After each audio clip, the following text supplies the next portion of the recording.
The room was still, lit only by thin stripes of morning sun cutting through the blinds. On a soft gray blanket laid a baby named Malachai Doomtread, silent and unmoving, his small chest rising and falling in quiet rhythm. For over 6 months, he hadn't moved a single limb. No diagnosis had brought clarity. Doctors whispered about neurological paralysis. Some called it a mystery. For Duke, Rotjaw Mercer, Malachi's father, it felt like a curse passed down through blood. Sitting just inches from the baby was a golden-furred puppy named Ruin. Despite his youth, there was an eerie calm about the dog, as if he had seen too much for something so small.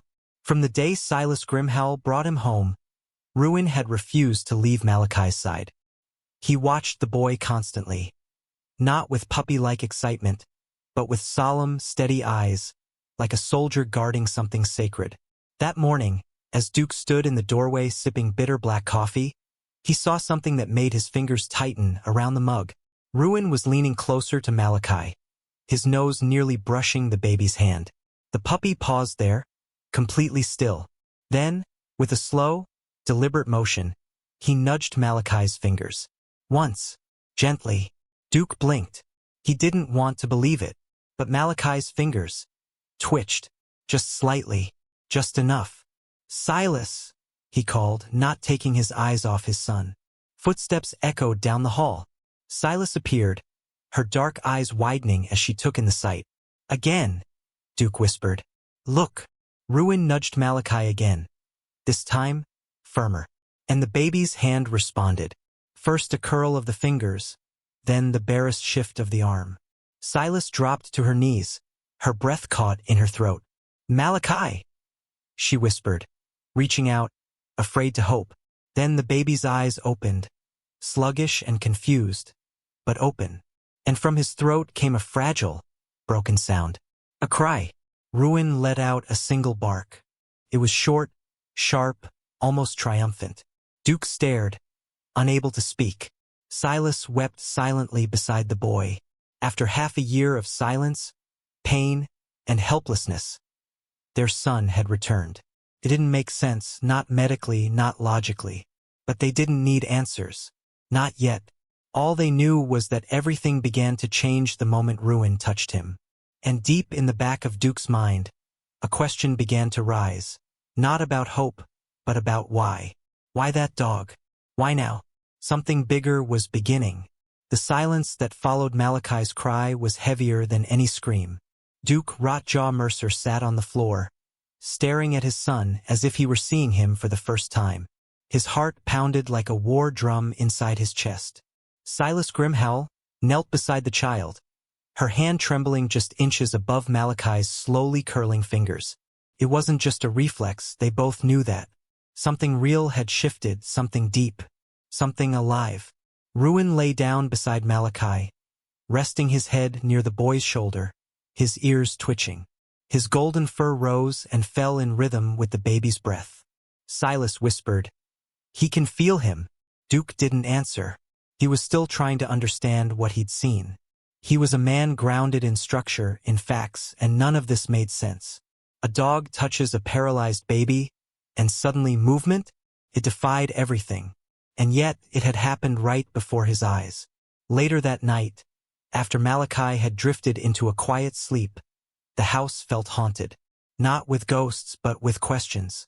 Duke sat at the edge of the bed, staring at the baby monitor, watching the screen like it might glitch and reveal the truth. Silas stood by the window, arms crossed, eyes fixed on the dark tree line outside. "You're thinking it too," she said finally, her voice low. "That Ruin didn't just sense something. He did something." Duke's lips tightened. "Animals don't heal people, Silas. That's fantasy." But even as he spoke, he remembered the way Ruin had moved. Not clumsy like a pup, but precise. Intentional. Maybe he triggered something, he muttered, as if trying to convince himself. A memory in the muscles. A neural reflex. "I don't know." Silas turned to face him, her eyes shadowed with a strange mix of fear and hope. "We need help." The next morning, she made a call to Harlan Skurgemeyer, the neurologist who had once dismissed Malachi's chances entirely. He agreed to see them again reluctantly. Silas didn't mention the dog. Not yet. She knew he'd laugh. But they needed a baseline. They needed science to confirm what they had witnessed. And secretly, she needed to know they weren't losing their minds. As they prepared to leave, Ruin refused to be left behind.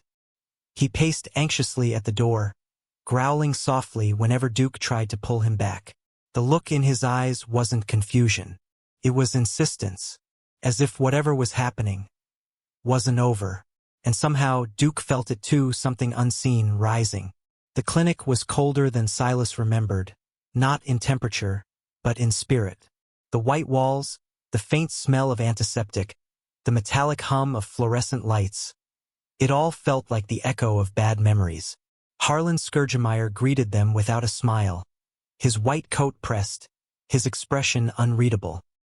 He glanced once at Ruin, who trotted loyally beside Malachi's stroller, and muttered, "Dogs don't belong in here." Silas said nothing. She wasn't going to leave Ruin behind. Not after what they'd seen. Harlan's hands were clinical and precise as he examined Malachi. He ran the same battery of tests he had done 6 months ago. But this time, something was different. The boy's fingers moved slightly. His eyes tracked the light. There was even a reaction to the pinprick on his foot. "That's new," Harlan murmured, frowning. "Very new." Duke crossed his arms. "So what does that mean?" Harlan hesitated. "It means the paralysis may not be permanent. But I have no explanation for the change." As they spoke, Ruin sat perfectly still, his eyes locked on Harlan, watching him with a seriousness that unsettled the man. "He's just a dog," Harlan said, almost defensively, as if reacting to a silent accusation. "Animals don't." "He's not just a dog," Silas interrupted. Her voice was calm but certain. "You weren't there. You didn't see what he did." Harlan sighed, rubbing his forehead. "You want to believe this is some miracle. I get it. But the brain doesn't work that way." Later, in the car, the silence between Duke and Silas was thicker than ever. Malachi slept, his tiny hand resting lightly on Ruin's back, the dog calm beneath his touch. "He's wrong," Silas whispered. "Harlan. He's scared to admit something is happening that he can't explain." Duke didn't answer. He was still processing the look on the doctor's face. Not confusion, but fear. As if part of him had felt something and just didn't want to face it. Back at home, the air felt heavier than usual. As night fell, Ruin became restless. He paced the house, stopping often to look back at Malachi, who now moved his fingers in soft, weak rhythms, like he was learning his own body again. At one point, the baby made a sound. A small, strained giggle. It broke something inside Silas. She fell to her knees and wept. That night, none of them slept. Because deep down, they all sensed it. The return of movement was not just recovery. It was the beginning of something far more powerful. The next morning, the sky was the color of bruised steel, and the air carried the scent of rain that hadn't yet fallen. Duke stood on the porch, staring out over the gravel path that led into the woods behind the house. His hands were shoved deep into his jacket pockets, but his mind wasn't on the cold. He kept hearing the doctor's voice from the day before. Logical, dismissive, afraid. And still, the image of Malachi twitching under Ruin's touch haunted him. A low whistle echoed from the trees. A moment later, a figure stepped out of the woods, long coat, heavy boots, and a presence like a ghost. Jed Crowcurse Vantler, ex-military, loner, their neighbor if you could call a man who lived a half-mile deep into the forest a neighbor. He approached with caution, his eyes not on Duke, but on Ruin, who sat beside the porch like a statue. "That dog," Jed said without greeting. "He ain't ordinary." Duke narrowed his eyes. "You came all this way to say that?" Jed nodded once. "I've seen animals with instincts. I've seen them drag men out of burning tanks. But what you've got there..." He paused, squinting at Ruin. "He's not reacting to the boy's pain. He's connected to it, like he feels it in his bones." Duke scoffed, but inside, something twisted. He hadn't told Jed anything. So how did the man know what to say? Inside the house, Silas Grimhowl watched from the window, her arms folded tightly. She didn't trust Jed. No one really did. But Ruin didn't growl at him, and that meant something. As Jed stepped up to the porch, he leaned in slightly, lowering his voice. "You should watch the boy's dreams," he said. "If he starts seeing things, don't ignore it." Duke blinked. "What the hell are you talking about?" Jed didn't answer. He just looked once more at Ruin, solemn, respectful, then turned and walked back into the trees. That night, Malachi cried in his sleep. Not the broken, weak cries of before, but louder now, sharp and sudden. Silas ran to his room, cradling him, but his eyes were locked on something invisible. "He's dreaming," she whispered. "He's seeing something." Ruin stood at the doorway, ears up, growling low at the empty corner of the room. Duke didn't sleep. He sat in the dark with a loaded flashlight and one eye on the crib, because what Jed had said wouldn't leave his mind. Watch the boy's dreams. 2 days passed, and Malachi continued to improve in ways no one could explain. His arms moved with more control. He began making sounds, not just cries but syllables, soft, slow attempts at speech. Silas Grimhowl kept a journal of every twitch, every smile, every dream. But she also noticed the way Ruin never left his side. And at night, when Malachi whimpered in his sleep, Ruin would sit alert, staring into the darkness like he could see what haunted the boy's mind. Unable to ignore the growing unease, Silas decided to take a step she knew Duke wouldn't approve of. She reached out to Knox Hollowgrave, a former investigative reporter turned conspiracy writer. His reputation was murky, but he had a habit of digging up the kind of truth that made people uncomfortable. They met in a rundown cafe at the edge of town, where the light bulbs flickered and the waitress never smiled. "I don't usually waste time on pet stories," Knox said, voice low, hands wrapped around a chipped mug. "But the file you sent me, the name Doomtread doesn't show up in any hospital birth records. Not in this state, not under any standard code." Silas froze. "What are you talking about?" Knox slid a manila folder across the table. Inside were documents, incomplete, redacted, but one thing was clear.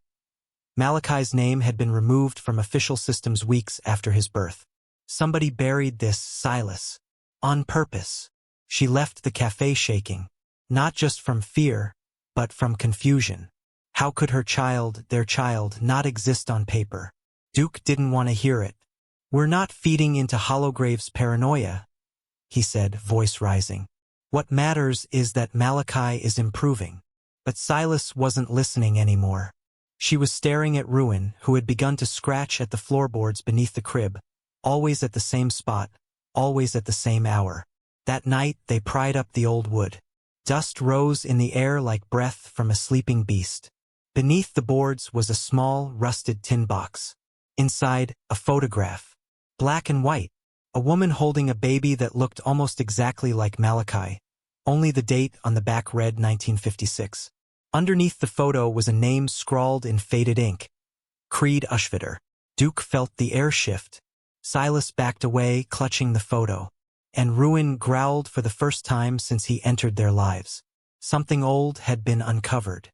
Something that had waited for him. The photograph sat on the kitchen table like a loaded weapon. Duke, Rotjaw Mercer stared at it without blinking. The baby's face identical to Malachi's. Same eyes, same expression, same faint mark under the left ear. The name Creed Ushvider, scrawled on the back, felt more like a warning than a signature. "This isn't possible," he muttered. "It's a trick, a fake." But Silas said nothing. She just kept looking at Ruin, who refused to leave the kitchen. He sat facing the photo, ears back, body tense. That night, Malachi had another dream. He didn't cry this time, he laughed. A sharp, unnatural sound that startled both parents from their sleep. When they rushed in, they found him sitting up for the first time on his own, eyes wide open, staring at nothing. And Ruin? He stood at the foot of the crib, tail stiff, growling deep and low into the darkness behind the crib. Silas whispered, "What is he seeing?" The next day, they returned to Knox Hollowgrave with the photo. He didn't flinch when he saw the name. Creed Ushvitter, he said. That's not a person. That's a program. Cold War era. Secret government trials. Infants trained for sensory augmentation, psychic bonding, enhanced perception. All of it sealed and destroyed. Or so they said. Duke leaned forward. You're telling me Malachi's part of some government experiment from the 1950s? Knox looked him dead in the eye. No. I'm saying he may be the echo of one. Silas pulled out the rusted box they'd found under the floor. Inside, beneath the photo, was a strip of brittle paper with coordinates. Somewhere in the hills north of town. Knox studied it carefully. You need to go there. Now, before someone else realizes you found it. Duke hesitated. And what are we supposed to find? Knox didn't blink. The rest of what was buried. The truth. Maybe even why that dog knows more than any of us. They left Malachi with Jed Crowcurse Vantler, who seemed strangely calm about the whole thing. He's safe with me, Jed said, placing a weathered hand on Ruin's head. This one. He'll protect the boy even from death, if it comes to that. Duke didn't ask what he meant. He didn't want to know. Not yet. As they drove into the hills, the sky darkened faster than it should have. The air felt wrong. Too quiet, too heavy. Silas gripped the photograph in her lap as they followed the path marked by the coordinates. Neither of them knew what they'd find out there. But the name Creed Ushvitter was no longer just a name. It was a door they'd already opened. The forest grew denser as Duke and Silas drove deeper into the hills. The trees pressed in like silent witnesses, their branches clawing at the truck as if trying to hold it back. The coordinates led to a narrow dirt path, long forgotten, overgrown and half-swallowed by time. The tires crunched over stones and dead leaves. Neither of them spoke. The air was wrong. Still, damp, and too quiet, like sound itself was holding its breath. They parked when the path became impassable and continued on foot. After half a mile of silence, they reached a clearing. At its center stood a concrete hatch, rusted with age and covered in ivy. A faded symbol was barely visible on its surface. A circular emblem with the letter CA and the outline of an infant's silhouette. Silas whispered, Creed Ushvitter. Duke hesitated before lifting the hatch. The metal screeched, and the air that escaped was thick with rot and dust, and something colder than time. Beneath the hatch, a stairwell descended into darkness. They used flashlights, their beams bouncing off metal walls lined with peeling paint and fractured glass. Old wires dangled like dead vines. On the walls were faded posters. Perception is potential. They will hear what we cannot. Phase 4, empathic bonding. Silas stopped. They weren't just testing on babies, she said softly. They were linking them to animals. They found a room marked Observation 6. Inside was a crib still intact and beside it a kennel. The nameplate on the wall read, Subject, Malachi, Handler, Ruin. Duke stared at it, stunned. No. This has to be a coincidence. But everything in the room mirrored their reality. Drawings on the wall matched Malachi's exact birthmark. There were notes too clinical, emotionless.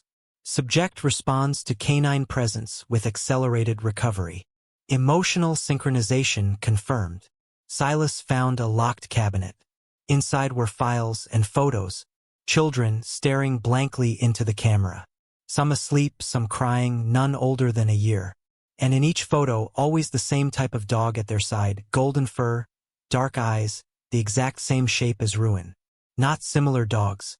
The same one. Again and again. In files dated from 1956, 1974, 1989.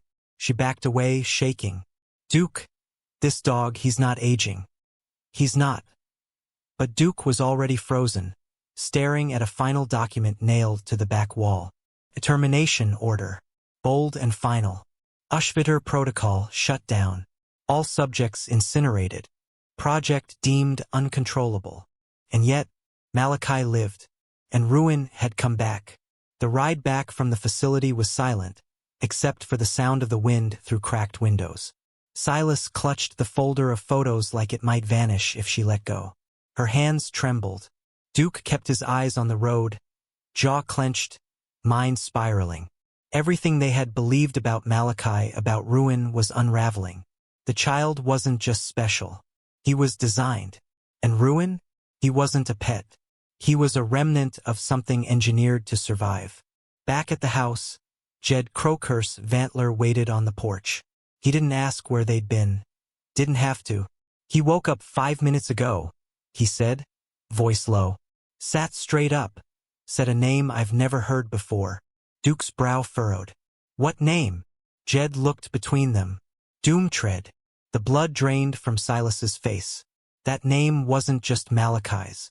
It had been etched into the walls of the facility, under Subject Alpha. Inside, Malachi sat upright in his crib, eyes alert and different, older, like someone else was looking through them. Ruin was beside him, unmoving, as if on guard. Malachi turned towards Silas and whispered, "You found it." She fell to her knees. "Who are you?" The baby blinked slowly. "I'm remembering." Then his head tilted toward the window. "They're coming." Duke followed his gaze. The trees outside swayed, though there was no wind. That night, Silas read deeper into the recovered files. Among the documents was a name she hadn't noticed before. Virgil Blackrot, former lead scientist on the Creed Ushvitter project, officially declared dead. But one note, scribbled hastily in the margins, read, Subject Alpha survived. Memory suppression ineffective. Blackrot warned them. Silas looked up. He knew. He tried to stop it. Duke stood, pacing. "We need to find him. If he's alive. He may be the only one who can tell us what Malachi is."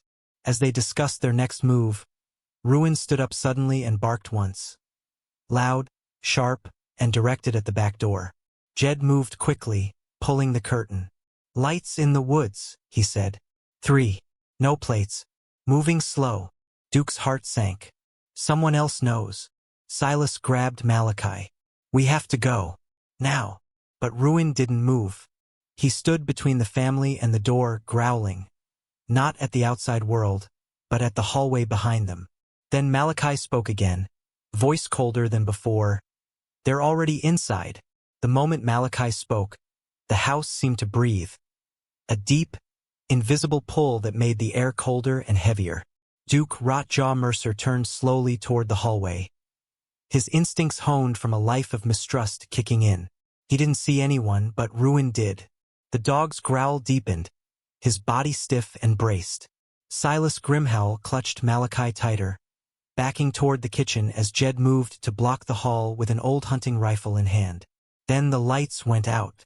Darkness swallowed the room whole. No hum from the refrigerator. No buzz from the monitor. Just silence, and the sound of footsteps. Slow, deliberate, and impossibly close. Ruin lunged into the darkness, barking like something ancient had awakened in him. A figure appeared in the flash of a strike. Tall, thin, wearing a suit that didn't belong to any government but still reeked of authority. His eyes glowed faintly. "Subject Alpha has been activated," the man said. "Phase 5 begins now." Jed fired. The blast lit up the hallway, but the man didn't fall. He flickered, like a projection, and disappeared into the shadows. But it had been enough. The moment was broken. Silas ran for the back door with Malachi in her arms. Ruin followed, barking madly. Duke and Jed covered them, moving through the dark as shapes moved in the trees. Not people. Silhouettes. Shifting, stuttering, like broken memories with teeth. They made it to the truck, peeling out onto the dirt road. Behind them, the house burned. Not with fire, but with light. A pulsing, golden glow that seemed to radiate from within. Malachi didn't cry. He stared out the window, eyes blank, mouth slightly open. "They were trying to erase us," he whispered. But Ruin remembered. Silas looked at him, voice shaking. "Who are you?" The boy blinked slowly. "The last one." They drove toward the location written in red ink across the bottom of one final document. A name, Virgil Blackrot. Coordinates led them to an abandoned observatory on the edge of Black Hollow. There, in the ruins of machines long forgotten, They found him. Old, thin, eyes white with cataracts, but alert. "I knew you'd come," he rasped. "The bond wasn't supposed to last this long." Duke stepped forward. "What is Malachi?" Virgil smiled faintly. "He's not what. He's when." He placed a shaking hand on Ruin's head. "And this one crossed too many timelines." He remembered every child, every failure, until finally he found the right one.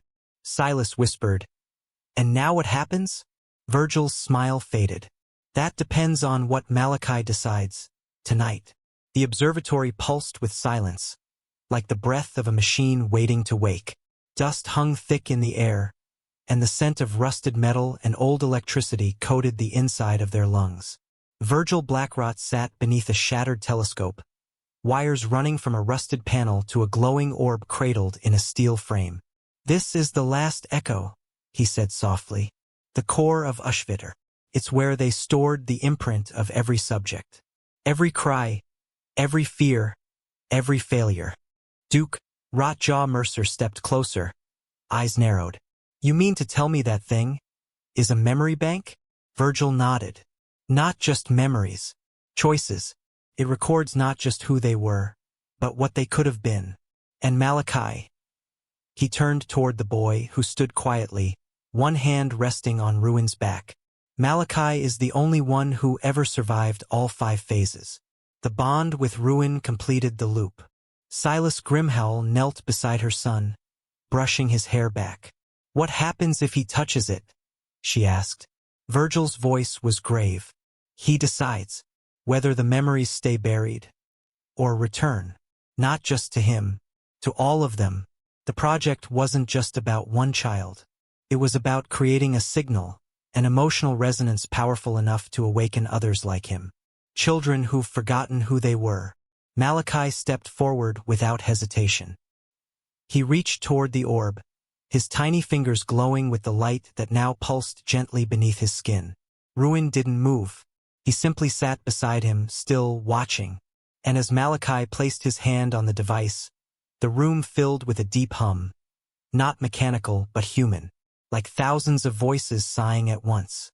The orb flared, bright, golden, blinding, then shattered into dust.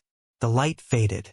Malachi collapsed, and Ruin whined, nudging him. Silas rushed forward, heart pounding. But the boy opened his eyes slowly, calmly. "It's done," he said. "They remember now." In homes, hospitals, and quiet places around the country, children stirred in their sleep. Some cried. Others smiled. The bond had echoed out not as power but as healing. Virgil smiled one last time. He did what none of us could. Duke carried Malachi out into the morning light, the sky now clear and sharp above them. Silas followed with Ruin, whose steps were slower, as if some weight had finally been lifted. They didn't need the files anymore, or the questions, because the child who had once been lost had become something more. And Ruin, the dog who remembered everything, could finally rest.